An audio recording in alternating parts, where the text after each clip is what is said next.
बच्चों, कैसे हैं आप सब? जरूर अच्छे होंगे, पढ़ाई भी कर रहे होंगे और अपनी सेहत का भी ख्याल रख रहे होंगे।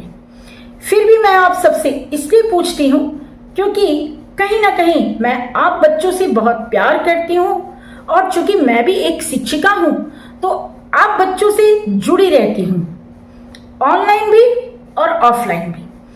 और बच्चों, आपकी हर बात को एक टीचर होने के नाते मैं बहुत बारीकी से समझती हूँ कि एक स्टूडेंट होने के नाते अगर आप स्कूल में पढ़ रहे हो या अभी अभी आप कॉलेज गए हो तो क्या समस्या आपके साथ आती है, लेकिन उन समस्याओं से आपको लड़ना है जो स्टूडेंट लाइफ की समस्या होती है स्कूल से कॉलेज तक। यानी कि आपको जब तक कि आपका कोई करियर ना बन जाए।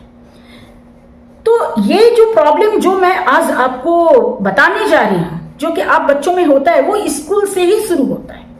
और वो प्रॉब्लम है बच्चों ग्रुप, समूह। कई बार मैं ऐसा देखती हूं कि बच्चे अकेले में पढ़ना नहीं चाहते हैं।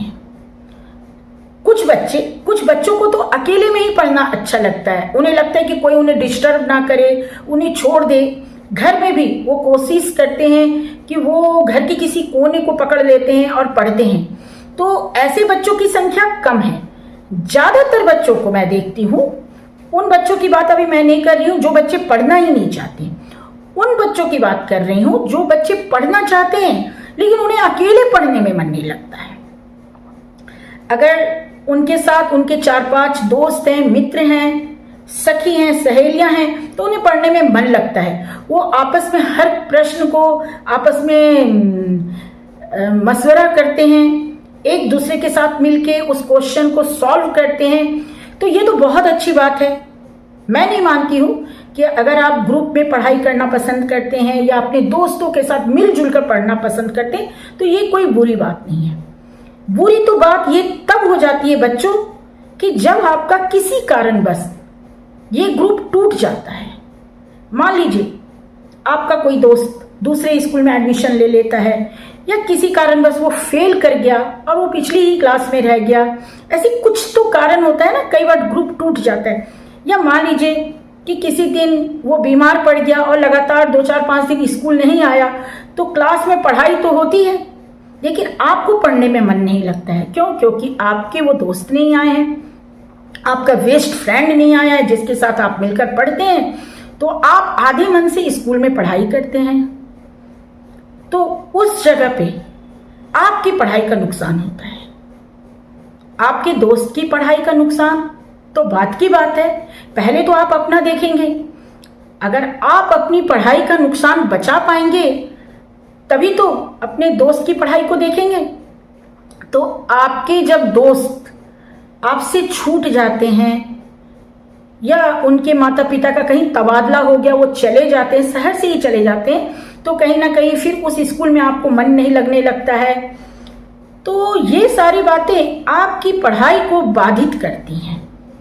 ऐसा देखा गया है बच्चों कि जब छोटे बच्चे कई बार ग्रुप में किसी चीज को पूछा जाता है या उनको राइम्स पढ़ाया जा रहा है, ABCD पढ़ाया जा रहा है तो वो ग्रुप में बहुत अच्छे से बोलते हैं, खूब तेज तेज आवाज में एकदम एनर्जी के साथ बोलते हैं। लेकिन जब उसी बच्चे को टीचर अलग से बुला के पूछती है तो वो नहीं बोल पाते हैं। जो बच्चे थोड़ा घबराहट वाले हैं वो तो बिल्कुल नहीं बोल पाते हैं।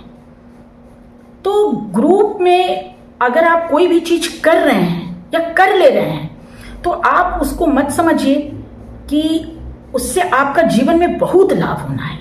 बहुत लाभ नहीं होना है।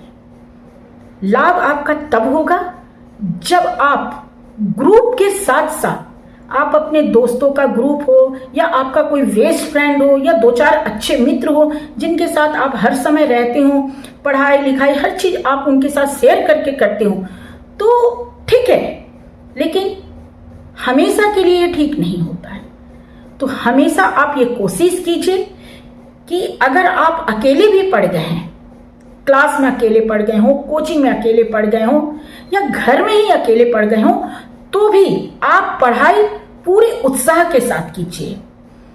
अगर आपको कोई क्वेश्चन नहीं आ रहा है तो उसको टिक कीजिए, उसको लिखिए, अपनी टीचर से पूछिए। इस भरोसे पे मत रहिए कि कल आपका दोस्त आएगा स्कूल तो आप उससे पूछेंगे उसने क्या किया है, उसने प्रोजेक्ट में क्या बनाया है, उसने इसका आंसर कैसे किया। मैं हर दिन देखती हूँ ऐसे बच्चों को जो कि क्लास में जब पढ़ाया जा रहा है, जब टीचर सब कुछ समझा रही है तो वो नहीं समझते हैं। वो डिपेंड हो जाते हैं कि मेरा दोस्त तो पढ़ने में बहुत अच्छा है, अगर वो समझ गया तो बाद में मैं उससे समझ लूंगा या उससे समझ लूंगी। लेकिन जब टीचर सामने होती है तो वो नहीं पूछते हैं। अब आपके जो दोस्त हैं या आपका जो बेस्ट फ्रेंड है, कोई भी, वो ठीक है, वो पढ़ने में अच्छा है, उसने टीचर की सारी बातों को समझ लिया, मैं मानती हूं, लेकिन वो जब आपको समझाएगा तो वो आपको समझ में आ ही जाएगा। ऐसी तो कोई जरूरी बात नहीं है। ऐसा हो सकता है कि आप समझ भी जाएं, ना भी समझाएं, लेकिन टीचर आपको 2-4 बार डांटेगी जरूर। हो सकता है कि आपको डांटे, लेकिन जो टीचर समझाएगी वो आप जरूर समझेंगे। तो ये जो दोस्तों के साथ की जो निर्भरता है, बेस्ट फ्रेंड की निर्भरता, ग्रुप की निर्भरता, 4-5 दोस्त मिलेंगे तो मिल के पढ़ेंगे, आगे पीछे डेस्क बेंच में बैठेंगे, थोड़ा हल्ला गुल्ला मचाएंगे, एक दूसरे के साथ शेयर करके पढ़ेंगे, इससे थोड़ा बाहर निकलिए।